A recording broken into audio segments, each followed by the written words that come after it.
Dans cette interview, Florian André, diététicien nutritionniste du sport, va nous indiquer les conseils alimentaires de base à donner aux clients qui souhaiteraient perdre du poids. Florian, bonjour. Bonjour Frédéric.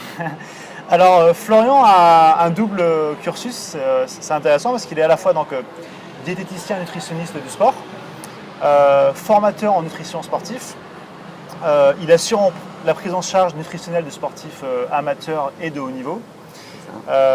Et d'ailleurs, il est toujours à la pointe de la nouveauté en termes de nutrition parce que tu assures la veille nutrition au sein de l'AFDN, qui est l'association française diététiciens nutritionnistes. C'est ça, hein? Voilà, c'est ça. L'objectif pour l'association, c'est justement de voir toutes les nouveautés en termes de nutrition, pour notre cas, nutrition du sportif, et du coup pouvoir proposer à chaque fois les nouveautés le plus rapidement possible. D'accord, donc je vais vous mettre le lien là sous la vidéo.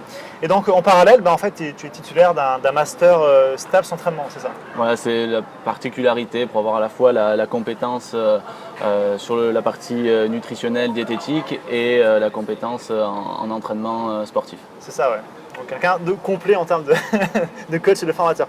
Donc là, tu as en face de toi des coachs sportifs qui sont en formation, qui sont fraîchement diplômés. Et donc, il va leur arriver régulièrement des fois où les clients en fait, en entraînement vont leur poser des questions sur la nutrition. Donc là, on va prendre un exemple concret pour faciliter les choses. Par exemple, j'ai un nouveau client en face de moi, il est en surpoids, il veut perdre 10 kilos. Et il me dit, on s'entraîne tous les 2-3 fois par semaine. Mais en plus, est-ce que tu aurais des conseils de base à me donner pour perdre du poids? Qu'est-ce que tu conseillerais au coach de répondre aux clients?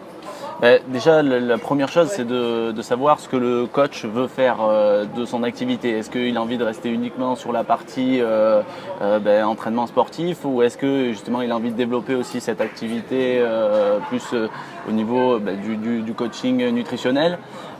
S'il a vraiment envie de développer la partie du coaching nutritionnel, le plus intéressant, c'est de se former et avec les meilleurs diplômes, savoir le diplôme de diététicien nutritionniste qui permet, soit par un BTS, soit par une formation universitaire, d'acquérir ses connaissances et ses compétences pour ensuite faire bien sûr un travail de qualité par la suite.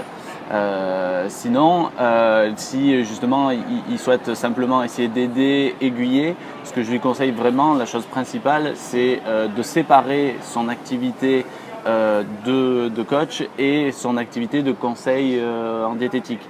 C'est-à-dire, c'est pas sur le moment, dans la séance, dans la salle de sport, qu'il faut donner des conseils un petit peu à la volée, des conseils rapides, un petit peu qui sont un peu banals, mais plus prendre le temps et de respecter quand même quelques petites étapes, c'est-à-dire sur tout conseil demandé, de déjà commencer par connaître les objectifs de la personne en premier. La deuxième chose, c'est d'essayer d'évaluer ses habitudes alimentaires pour ensuite pouvoir lui apporter une réponse assez cohérente et surtout individualisée. D'accord, ok. Donc quand tu dis évaluer ses habitudes alimentaires, c'est vraiment essayer de savoir tout ce qu'il mange dans la journée? Voilà, connaître ses habitudes par exemple sur une journée la plus classique possible, ce qu'il a l'habitude de consommer. Après, il y a plusieurs méthodes d'enquête. C'est quelque chose qui nécessite quand même un apprentissage et une expérience un petit peu importante pour arriver à le faire de manière efficace, mais c'est un préalable indispensable. Très bien, ouais. Et donc pour avoir un ordre d'idée, en fait, on va dire pour faire un premier bilan de cette personne-là, tu conseillerais quoi à la personne de noter tout ce qu'elle mange durant une journée type? C'est une méthode, ça s'appelle l'enquête. L'enquête alimentaire, elle peut se demander sur un jour, sur 7 jours. Il y a d'autres méthodes. On peut aussi demander à la personne directement de remplir ou de répondre sur les questions à la journée la plus classique possible.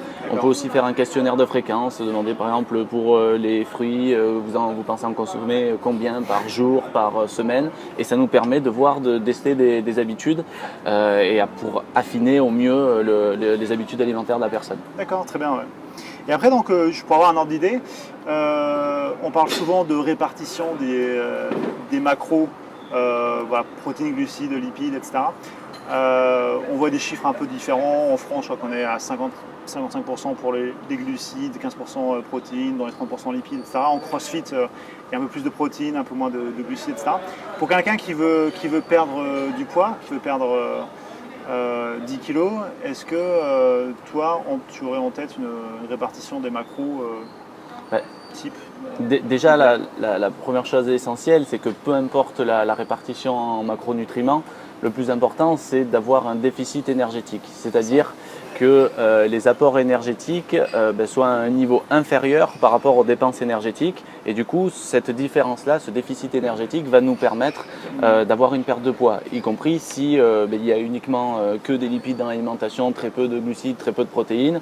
Si on dépense plus que ce qu'on apporte, on va forcément perdre du poids. Donc vraiment, la chose essentielle, c'est de se concentrer sur ça. Après, avoir un bon équilibre en macronutriments, ça devient une chose secondaire, mais toujours, qui reste toujours aussi importante. Elle dépend encore une fois de l'objectif. Dans un premier temps, il faut quand même avoir une vision santé et respecter du coup les rapports qu'on pense être les plus adaptés en termes d'espérance de vie. C'est la première répartition que tu as donnée avec 15%, 12 à 15% de protéines. Après, pour le sportif, il y a des différences. Quand on est dans une période de perte de poids, effectivement, c'est le moment où on conseille d'avoir plus de protéines et avoir une légère diminution des lipides. Donc après, ça va beaucoup dépendre de notre sportif. C'est un sportif en endurance, il va pouvoir monter jusqu'à 70% de glucides. Là, c'est vraiment individualisé en fonction du sportif et du sport effectué. D'accord, ok. On peut se demander, est-ce que la qualité des macronutriments utilisés a une importance sur justement l'objectif de perte du poids. Par exemple, on prend un exemple de quelqu'un qui prend un certain pourcentage de protéines via des œufs. Entre s'il prend des œufs de poule élevés en cage et nourris à la farine et des œufs de poule bio élevés en plein air, est-ce que ça fera in fine une différence importante en termes de résultats ? En termes de résultats sur l'aspect santé, oui, c'est sûr que si on prend des aliments qui ont une meilleure qualité nutritionnelle, ça va être plus intéressant en termes de santé. Par contre, si on regarde en termes de résultats et que le résultat souhaité, c'est uniquement le poids, la perte de poids, à court terme, une alimentation qu'on pourra qualifier de bas de gamme, mais qui est légèrement plus hypocalorique qu'une autre alimentation qui, elle, à l'inverse, serait d'une très bonne qualité, mais avec un peu plus d'énergie, un peu plus de calories, là, on peut se dire que non, ça n'a aucun intérêt parce que ce qui compte, c'est la différence entre les apports et les dépenses et pas la qualité d'une protéine ou autre. Ça, là aussi, voilà. C'est secondaire, c'est plutôt sur le long terme pour assurer une bonne santé. Voilà. Par contre, la santé, c'est aussi la longévité sportive et dans un objectif de perte de poids, si on maintient l'activité physique longtemps, ça sera que plus intéressant. Très bien, ouais. Et donc une dernière question par rapport à ça, est-ce que tu aurais un outil particulier, une application au téléphone ou autre à conseiller à des coachs sportifs pour aider leurs clients au niveau nutritionnel, quoi ? Pas particulièrement une application téléphone, mais il y a plusieurs choses qui peuvent aider. Par exemple, avoir un carnet de photos d'aliments qui permet d'arriver à cibler un peu plus rapidement avec la personne les quantités consommées. Par exemple, c'est avoir plusieurs plats de pâtes les uns à côté des autres, certains peu remplis, un peu plus ou extrêmement remplis. Et du coup, par le visuel, la personne arrive à nous dire la quantité qu'elle consomme et nous, en retour, on peut voir plus rapidement à peu près les habitudes de la personne. Un exemple assez frappant, c'est par exemple une personne nous dit je mets du beurre par exemple sur mes tartines le matin.